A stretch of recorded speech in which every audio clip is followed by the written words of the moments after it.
Chapter 16. The Portal. As the putrid stench of vomit, bile, and the burnt baronade swept over Link in a nauseating wave, the apparent hilarity of having a fish empty its stomach onto him rapidly faded.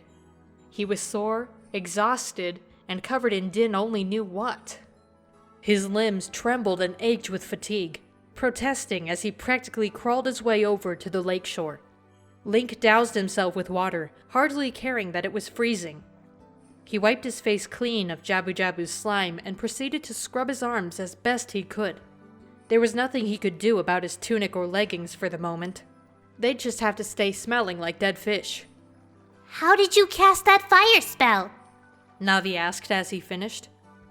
I don't know, Link admitted with a bewildered shrug.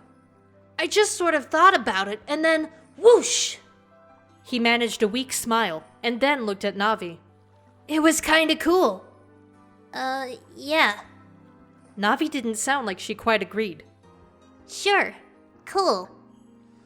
Didn't the great Deku Tree say there were ancient spirits in the stones? Link asked. Could they have been behind it? Maybe. Navi answered slowly, sounding unsure. Perhaps, Link thought, it had been desperation? A final act of defiance as the Baronade tried to kill him? Link wasn't sure he could repeat what he'd just done. He didn't know how much of the gem's power he had exhausted, or even if he could restore it. Wait, where was the Goron's ruby? His pockets were empty. Worried, Link checked his satchel. It wasn't there either. Oh no! For an instant, Link's heart raced at the horrible idea that the stone was in the fish cod. Navi, where's the Goron ruby? He asked worriedly. Before Navi could reply, Ruto came over holding the red ruby in her hand. Link heaved a quiet sigh of relief. That would have been hard to explain. Looking for this? Ruto asked, holding out the ruby in the palm of her hand. Link went to grab the stone, but Ruto snapped her hand away with a cheeky grin. Link went to snatch it, but Ruto drew her hand closer to her chest. Say please, she said in an annoying sing-song voice. All right, please, Link asked with a feigned smile. He snatched the slime-coated stone from Ruto, almost dropping it in disgust. Ruto giggled, but Link wasn't nearly as amused. Ugh, it feels like boogies, he exclaimed, wiping the gem on his tunic and pocketing it. You still have the sapphire on you, don't you? Ruto asked, not seeming to notice that Link was trying to brush the slime off his hands. Do you? Yeah, Link said distractedly, retrieving the Zora sapphire and showing it to her. They both locked eyes on the gem, admiring the sparkling blue sapphires. It was pretty, Link thought. He was in half a mind to copy Ruto's game, just to be annoying, but to his surprise, Ruto shook her head. I want you to keep it, she said. You almost died saving me from that weird monster. I won't forget that. I'm sorry I was so mean. She sounded genuinely sorry, and it showed plainly on her face. Link tried to think of something to say, but half his attention was on the opposite shore. He could hear shouting and was certain they were about to have company. He was less certain that he'd receive a warm welcome. I never told you the real reason I ran away, did I? Ruto seemed oblivious to Link's worry. I was angry at my father. You see, I'm to be betrothed to another Zora soon. He's from Northern Hyrule. Whatever else Ruto felt about this particular arrangement, Link never found out. She broke off as she too became aware of Zora shouting from across the still waters of the lake. A troop of Zora were exclaiming to one another, pointing in the direction of the duo. None of them seemed eager to go into the lake with Lord Jabu Jabu. The giant fish was dwelling on the bottom of the lake, no doubt troubled by a rather sore mouth. Link wondered how pleased the guards would be to see him alive. They had no way of knowing he'd just saved Ruto's life. Ruto seemed to read his mind. Don't worry, my father will have to free you now. Her words weren't reassuring, despite her intention. Besides, the final decision lies with Lord Jabu Jabu. If he says you're innocent, my father will have to free you. If he doesn't, I'll run away from here and never come back. That didn't comfort Link either. He exchanged a worried look with Navi. I won't let Father hurt you, Ruto promised. Besides, my mother told me to give the sapphire as an engagement ring, so I want you to have it. An engagement? Wait, what's an engagement ring? Link asked curiously. Navi burst out laughing. Link frowned, genuinely confused. What? Never mind, Navi replied with a chuckle. What kind of upbringing did you have? Ruto asked bewilderedly. Link wondered if she was making fun of him for being a Kokiri, or her comment was made in ignorance. His irritation must have shown, for Ruto lowered her eyes, looking ashamed. I'm sorry, she said quietly. I keep forgetting how different you are. The sapphire is a gift for my future husband, to celebrate our bond. Bond? That Link understood. His mouth fell open. She wants to... No, she had to be joking. Sure, he and Navi were bonded, as all Kokiri were with their fairy companions, but... Why? Link asked. Ruto looked back up at him. I wasn't very kind to you when we first met. Link blinked. Sure, he'd misheard. First, she was apologizing for nearly having him devoured by a fish. Now she was showing some humility? This was not a side of Ruto he'd expected to see. I wasn't even very nice when we first got sucked into Jabu Jabu's mouth. Ruto started wringing her hands, looking awkward and downcast. You risked your life to save me, more than once. I admire that. You were very brave. She gazed back up at him with moist eyes and a sheepish grin. Link thought she looked far more pretty when she wasn't scowling.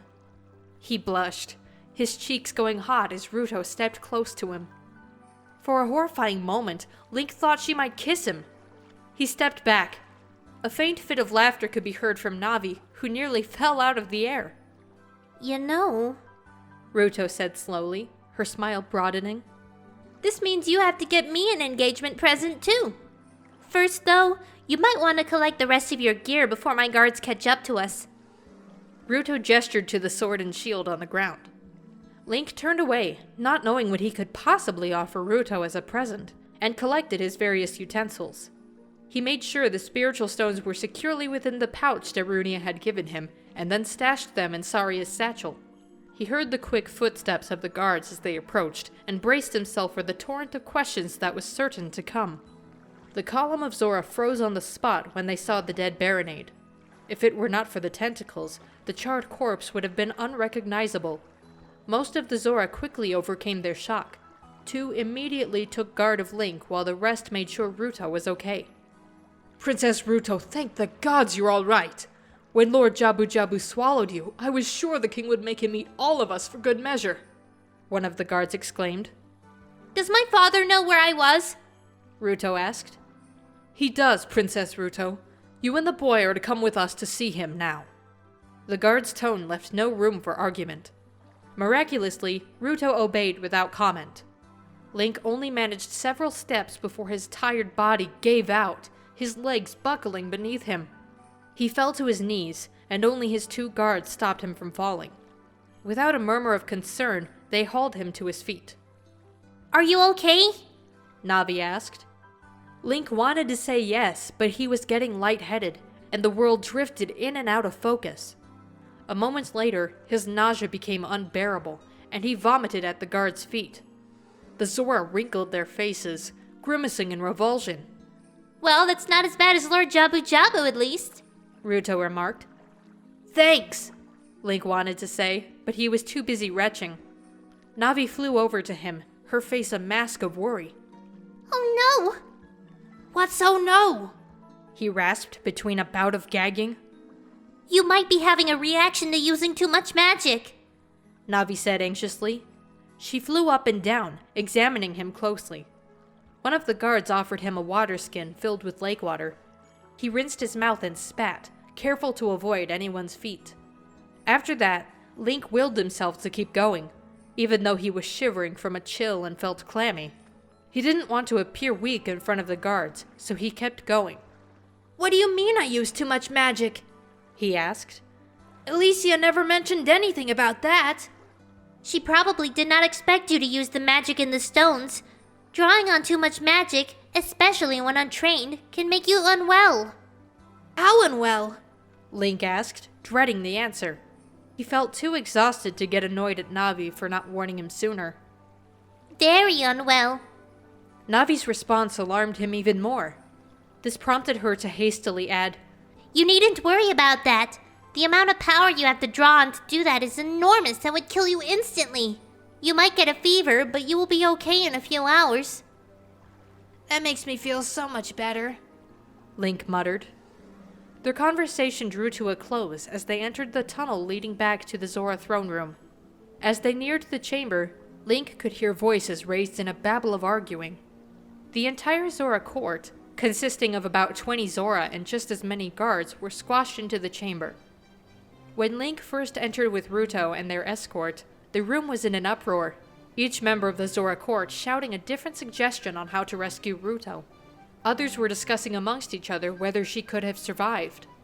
That quickly ceased when Link and Ruto appeared. Father! Ruto rushed to the king's side while Link's guards escorted him to the dais that he stood on earlier. The king looked at Ruto with astonishment, and it was a moment before he spoke. Ruto, my dear daughter, what happened? He exclaimed. I was told Lord Jabu Jabu had eaten you. He didn't mean to. Ruto said earnestly. Link saved me, and then he killed the parasite that was making Jabu Jabu sick. A hush fell over the Zora court, and all eyes fell on Link. Still being supported by 2 guards, he struggled to lift his head and meet the king's gaze. Is this true? You stopped the curse on Lord Jabu Jabu? King Zora asked him slowly. Judging from his tone, it was apparent that he did not believe a single word of his daughter's claim. It is, Link said. He forgot to say the king's title and almost winced at the expectation that he would be scolded for it. To his surprise, no one told him off, not even Grupp. The king scratched the bottom of his lip, quietly thinking. We will need to converse with Lord Jabu Jabu himself, once his attendants have seen to his needs. Link felt a hot surge of anger. He had almost died trying to save Ruto and Jabu Jabu, and still the king did not believe him? He swallowed, forcing himself to remain calm with what little strength he had left. Ruto had other ideas. Verify this! She spat. The members of the Zora court gasped as one. This boy saved my life! Ruto yelled at the top of her lungs, deafening the Zora nearest her. I saw him kill that parasite myself! If not for him, that thing would have killed me and even Lord Jabu Jabu himself! Yet you can't even thank him? Ruto was positively livid now. You can't even stomach the idea that it took an outsider, not a Zora, to save our guardian deity! Lord Jabu Jabu would be greatly displeased that you dishonor Link in such a way! All eyes were on her as an unnatural silence fell across the room. The king recovered first, his eyes narrowing as he went rigid. Nobody spoke to him like that, not even his daughter. Princess Ruto, listen to me carefully. This is no time, he said in a futile attempt to calm his daughter's volatile temper. No, you listen! You promised to let Link go if he killed the parasite. I demand you honor that promise, or else I swear you will never see me again! The king stared at her, his eyes almost the size of dinner plates, utterly gobsmacked. It seemed like hours before anyone spoke. One guard who had escorted Link bravely stepped forward to break the stony silence. Your Majesty, I can vouch for the princess and Link. I saw the remains of the Baronade. I knew it was the same creature. I saw it before when I fought it last time. The Zora's voice cracked as he finished, and Link felt a pain of sympathy for the guard. He must have been part of the ill-fated Zora party that failed to kill the Baronade. The king broke eye contact with the fierce, icy gaze of his daughter and turned to the guard. Thank you. I will consider this matter. Father, let him go! Now! Ruto demanded. Or we can go to Lord Jabu Jabu right now and ask whether or not we should free him. Must we disturb him right now? One Zora asked. He is greatly weakened and not himself. The Zora were looking uncomfortable as they started shuffling to clear a space between Ruto and her father. Grop stepped forward, and Link gritted his teeth, certain he would have nothing good to say. Your Majesty, the princess is tired. I am certain this has been a dreadful ordeal for her. Might I suggest a sleeping draught? Grop said with a bow. He reached out to grab Ruto by the arm. I am not tired! Ruto snapped angrily, jerking away from him. No, my daughter is right. If this boy cured Lord Jabu Jabu, he would want us to grant Link mercy and clear him of the charges he stands accused of, King Zora said while keeping his eyes on Ruto. When she opened her mouth to add something, he quickly cut her off as he addressed Link. I will have a healer attend to your injuries, and I will permit you to rest here until the morrow. In the meantime, I will need my attendants to assess Lord Jabu Jabu's health. Ruto, who was positively scowling at the king, seemed pleased with this and made no objection. Thank you, Your Majesty. Link hoped Lord Jabu Jabu would be all right, otherwise leaving would be difficult. After his uncomfortable meeting with the king, Ruto informed Link that Lord Jabu Jabu was expected to make a full recovery. When asked by one of the Zora how the inside of Jabu Jabu's mouth was so badly burnt, Link told them the Serenade used magic to injure the fish. Telling them that he nearly set fire to Lord Jabu Jabu's mouth in his attempt to kill the Serenade did not seem like a good idea. This seemed to satisfy them, and, according to Ruto, Lord Jabu Jabu affirmed Link's story. He probably wouldn't have been so kind if he'd known that it was Link who'd stuck a sword in his gullet. What is Jabu Jabu? Link had asked Ruto. It seems odd that he'd be here of all places. She chuckled at his ignorance. My mother said he is the reincarnation of an ancient sage. He's not really a fish. He's a spirit that just took the form of one. With a scratch of her chin and a thoughtful frown, she added, I'm not sure if it's permanent. Why did he do that? Mother said something about protecting the river from a plague. Oh. She wanted me to be a healer like her, but Father insisted I remain as his heir. What happened to her? An accident, using healing magic. I'm sorry. It's okay. I was very young, so I don't remember her all that well. They'd sat staring at the waterfall, listening to the gentle roar of the cascades as it met the river below. It was a beautiful sight, and one that set Link's mind at ease. It's finally over. He'd retrieved all 3 spiritual stones. He felt happier than he had in days, as though a great weight has been lifted from his shoulders. All that remained was to return to Zelda and give her the stones. Then his part was done. If Navi flew into the castle and found Impa or the princess, it would not be as hard to get in this time. At least he hoped it wouldn't. It's almost over. I can go home. The thought filled him with a comforting warmth, like a campfire on a chilly autumn's night. Link had no idea what Impa and Zelda planned to do once they used the stones, but he'd done his part. Then he remembered that Mido had banished him, and he hoped that Mido would get over his anger by the time he returned. The more he thought about it, the more Link was convinced that Mido would not have forgiven him. With some difficulty, he pushed the worrying thought aside, knowing he had to get back to Zelda first. Then there would be plenty of time to worry about Mido. Perhaps he could even visit Malon. Her uncle was at the castle, wasn't he? Link felt refreshed from the previous day's encounter with Jabu Jabu. After the Zora King had dismissed him, he had been taken to a chamber where the Zora tended to his injuries and even repaired his tunic. Later, he'd meet with Lord Jabu Jabu again, keeping a respectable distance as he stood upon the now damaged pier. Speaking through one of his attendants, Jabu Jabu had thanked Link, and much to the surprise of the Zora priestess, he'd given Link his personal approval to take the Zora Sapphire. Fortunately, there were no awkward mentions of the fish deity's injuries, though he did apologize for ingesting his rescuer thanks to the Serenade's influence. Link was relieved when Lord Jabu Jabu finally dismissed him, telling him to send his greetings to Kaepora and Impa. The following morning, 3 Zora, including Ruto, escorted him from Zora's domain. They led him to a dock that stood on the far bank of the river, and nearby, Link saw Zora tending to fish farms, some mending equipment, and others checking for anything tangled within the netting. Link had never heard of such a thing before, and he listened in rapt attention as Ruto introduced the idea to him. Crossing a bridge onto the far side of the river, Link and his escort reached the dock, where a small boat bobbed up and down in the current. Link wondered if it was steered by magic. There was no need for boats in the Lost Woods, although some of the Kokiri tribes that lived near the banks of the river used little fishing craft. Behind Link, the Zora were muttering in distaste at having to use the small boat, preferring to swim as they normally did. As he and Ruto stepped up onto the dock, Link turned to say goodbye to the Zora princess. Please take good care of my sapphire, She said. I expect you to come back with it and marry me once you've grown up. The two Zora behind them looked at her incredulously. Then they turned to stare at each other with equally befuddled expressions. Link couldn't blame them. He was having a hard time digesting the idea.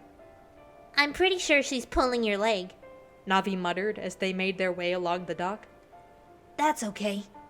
Link lowered his voice, checking that Ruto was conversing with one of her attendants before adding, I won't grow up, so I'll never have to fulfill that bargain. But she doesn't need to know that. Ah. Navi grinned and then quietly added, Well then, do you have any ideas on what you're going to get her? She asked. You have to get her a gift if you form any sort of bond. Link thought for a moment, and then he grinned. Yeah, a cat. Only a small one. They like fish, don't they? It was the perfect present for a Zora. That's mean. Link kept his face neutral as Ruto turned away from her attendants and approached him. I expect you to come back soon, She said. I'm sorry your stay could not have been more enjoyable. Well, it was eventful. Link smiled, quickly forgetting his earlier annoyance.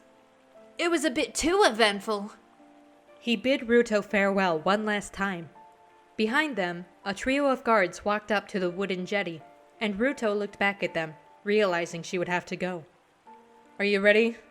One of the Zora beside the boat asked Link with a huff of impatience. When Link affirmed this, the Zora stepped into the boat. They muttered irritably under their breath, not eager to use this form of transport. The recent rains had caused the river to swell, reaching up to the edge of the shoreline. This meant they could make it all the way to Castletown's docks.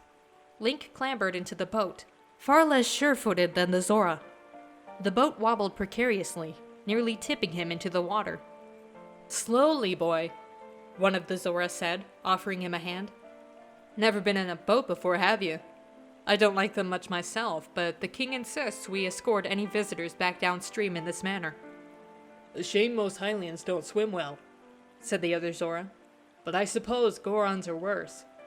The Zora kept talking, grabbing his oar and sliding it quietly into the water. When Gorons swim, it usually involves a bit of splashing, shouting, and the odd bit of drowning. You can swim, right? A bit, Link replied. He did not find the comment about a Goron's swimming ability particularly amusing. A pity you can't swim as well as us, The Zora continued. It would be a much faster journey if you could. As it is, we should be there by the evening. From the jetty, Ruto waved and called out to him. Hurry back, won't you, Link? He didn't get a chance to answer as the current swept his little boat away from the shore. The small craft rounded a bend in the river, leaving Ruto and her guards behind. Soon, the bridge disappeared from view, and the sounds of the waterfall faded, giving way to the rhythmic strokes of the oars gently slicing through the water as the boat made its way down Zora River.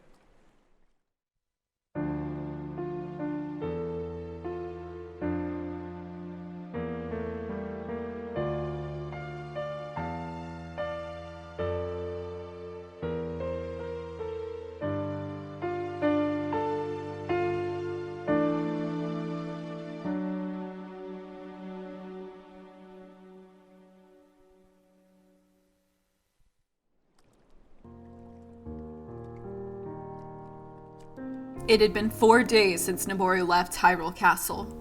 She remembered the moment she had stormed from Ganondorf's chambers vividly. She had left almost immediately, grabbing her horse from the stables and fleeing into the night. She had expected Ganondorf to pursue her, or some resistance from the guards, but so far there had been nothing of the sort. That surprised and unnerved her. Ganondorf never took kindly to being slighted, and a part of her wondered if he had prepared a trap for her. Was that why no one was following? It was just as well that she hadn't poisoned him, and despite all her misgivings about Ganondorf, Nabooru still felt sick that she'd considered such an act. If she had succeeded, and there was no telling if the demon in the skull mask would have interfered, her act might have been a torch cast upon a haystack. Her people would have blamed the Hylians, or decided that they'd turned to her against him, and that would have sent them all into a precipice of war and bloodshed. Then again, after what Ganondorf had done, and knowing what he intended to do, war seemed inevitable. She'd considered going to Impa, but knew the Sheikah could not act without Ganondorf having her arrested, even though doing so would cause outrage amongst her allies. Nabooru's only option was to convince her sisters that Ganondorf should be made to stand down without making it look like she was attempting to usurp the king's power. Nabooru pushed her thoughts aside, urging her mount through the grassy hills that bordered the eastern shores of Lake Hylia. There were homesteads nearby, and Nabooru could make out the fishing boats clustered by a town that lay sprawled along one side of the lake. Not far from the town, a Zora shrine stood atop a small hill. Nabooru knew that somewhere beyond the hills behind the shrine was Fort Hylia. To the west, the lake was flanked by the Gerudo Mountains, its familiar windswept sands beckoning to Nabooru. That was when she saw a flicker of movement up ahead. She squinted and saw that it was a horse cresting a hill. She felt a slight anxiety then, fearing it could be pursuit or a patrol from the nearby fort. At that thought, Nabooru considered giving them a wide berth. That was until she noticed something odd about the rider. They sat slumped forward in the saddle, and there was a red stain smearing the left side of the horse's flank. Nabooru frowned. Something was terribly wrong. Nabooru's mind urged her to be cautious. Then she spotted the black shaft of the arrow protruding from the rider's back, and Nabooru knew that the unfortunate rider was dead. Danger was afoot. Nabooru brought herself alongside the man's steed, grabbed the reins from his cold hands, and brought the frazzled mare to a halt. Her own horse shifted nervously, catching the scent of blood. Dismounting, Nabooru inspected the deceased horseman. He was lean, dark-haired, and would have been handsome when he was alive. His pale, sunken flesh made him look anything but now, and his glassy eyes were red. Red? Nabooru cursed softly, drawing her hand away from the man's cloak. He was a Sheikah. What is a Sheikah doing here? Nabooru wondered. Could this be one of Impa's spies? There was a scroll tube hidden in the folds of his cloak. Curious, Nabooru opened it and removed a scroll that bore a wax seal with no sigil. She frowned, caution warning her the scroll might be cursed to ward off prying eyes. Sensing no curse, Nabooru opened it. The writing was small and hurriedly scrawled. Namine, if you are reading this, then I am surely dead and there is not much time. Even as I write this, an enormous army of undead marches through the desert towards Arbiter's grounds. Other creatures ride amongst them, their numbers too numerous to count. Their destination would appear to be the ancient archway the Gerudo unearthed and moved to Arbiter's ground. Our study of the markings on the archway indicates that it is a portal identical to the one found in the depths of Hyrule Castle. I led an expedition, hoping to either destroy the arch or send a warning through, but everyone else is dead. 2 witches and a small force of Gerudo discovered us, and I was barely able to escape with my life. I am convinced that these 2 portals are linked, and Hyrule Castle is in danger. We sent our remaining number to carry this warning, but I cannot be certain that they will ever reach their destination. You must ride immediately to Hyrule Castle, and should you arrive before the others, warn Impa. Tell her to either destroy the archway or bury it. If you fail, and our messengers are dead, I fear Hyrule Castle will fall before the month is out. I pray your journey will be successful. They are coming. S. Nabooru stared at Namine's body. The Hylians believed that the goddesses favored them over the other races, a view that Nabooru considered arrogant. It seemed that the goddesses weren't smiling on the Hylians today. Even if the legends of the hero reborn were real, and Ganondorf believed they were, she very much doubted a single lone hero could stop an entire army. Nabooru read the letter one final time. I fear Hyrule Castle will fall before the month is out. They are coming. She had to warn someone. Against her better judgment, Nabooru threw the scroll tube over her shoulder, thrust the letter back in it, and jumped back into her mount's saddle. The horse gave a startled whine, sensing its rider's worry. Nabooru turned her mount, spurring her into motion. The horse burst into a gallop and charged towards Castletown. As she retraced the letter's warning through her mind, Nabooru hoped and prayed she was not too late. There was no way for her to know how long ago the message had been sent, or whether or not the other messengers mentioned in the letter still lived. Nor did she know how close to Arbiter's grounds Ganondorf's army was. They would likely not be as slow as a conventional army.